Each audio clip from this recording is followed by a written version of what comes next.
Hello, this is Dr. David Bilstrom from the International Autoimmune Institute and the Autoimmune Lifestyle, and we're coming to you today from Madison, Wisconsin, another in our series from Madtown, Madison, Wisconsin, and we're talking about the brain-gut connection.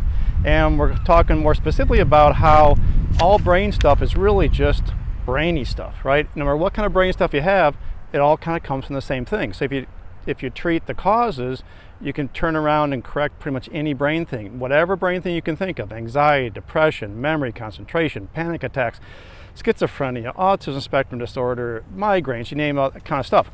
So the article we're talking about today is from the Harvard Review of Psychiatry 2020, entitled Gutted: Unraveling the Role of the Microbiome in Major Depressive Disorder.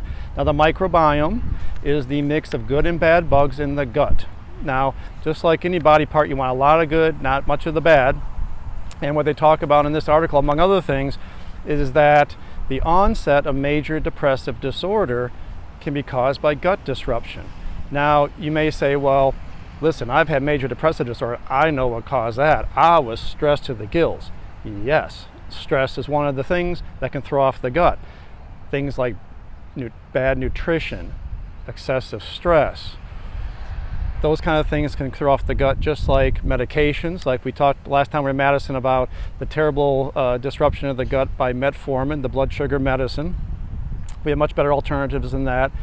And so if you have a lot of stress, ideally you don't want to develop major depressive disorder, anxiety, panic attacks, those kind of things.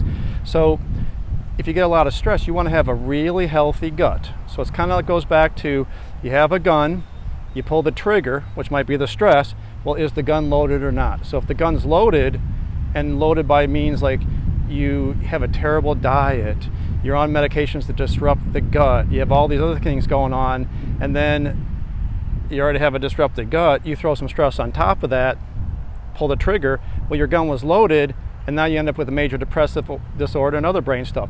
If the gun's not loaded, great diet, you manage stress well, you're not on meds that bug the gut, well then you get this really stressful event, the trigger is pulled, the gun's not loaded, you don't develop major depressive disorder. So it's the gut disruption from drugs, from stress, bad nutrition, those kind of things that then throw off the gut. So they talk about this lovely little thing where they do a lot of these studies in mice. And so by giving little baby mice the probiotic lactobacillus, okay, so in every probiotic,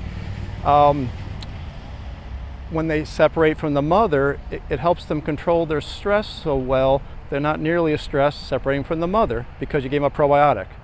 Wow, that's pretty cool, right? Now, when the gut microbiome is disrupted, it causes a lot of stress. So some people say, you say my stress hormone cortisol is off, but I'm not in a lot of stress. I don't have much emotional stress. I go, oh, but physical stress, emotional stress, it's all the same thing.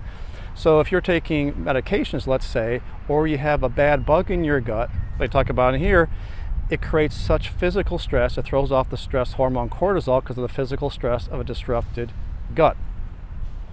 They also talk about how when the gut's disrupted, the gut can't make these lovely neurochemicals for the brain, things like serotonin, the feel-good neurotransmitter, and GABA, the calming neurotransmitter. So the gut gets thrown off because of stress, bad diet, meds that bug the gut. You're much more likely to get the major depressive disorder because you can't make these lovely, calming, quieting neurotransmitters. So if you keep your gut healthy and happy, it really helps you deal with life stressors, okay? And being a human being is terribly challenging. My daughter, who's getting ready to start her senior year of college, stressful time. Hopefully her gut's healthy enough to deal with it and she'll go flying through her senior year. But you want to keep your gut healthy. Avoid the drugs that mess up the gut. Antibiotics, ibuprofen, all the NSAIDs, the non-steroidal anti-inflammatory medications used for pain. Avoid metformin, all those kind of things. Have a healthy diet. Do your stress management stuff. And then no matter what life throws at you, you're much less likely to develop this major depressive disorder. Or if that stress pulls the trigger and your gun's kind of loaded, well, if you've been doing those kind of things, you set a foundation, it's easy to pull you back and get rid of it, and you're not stuck with it long term, and you may not be stuck with the medicines long term that just help with the symptoms but don't actually fix the gut. Have a lovely day.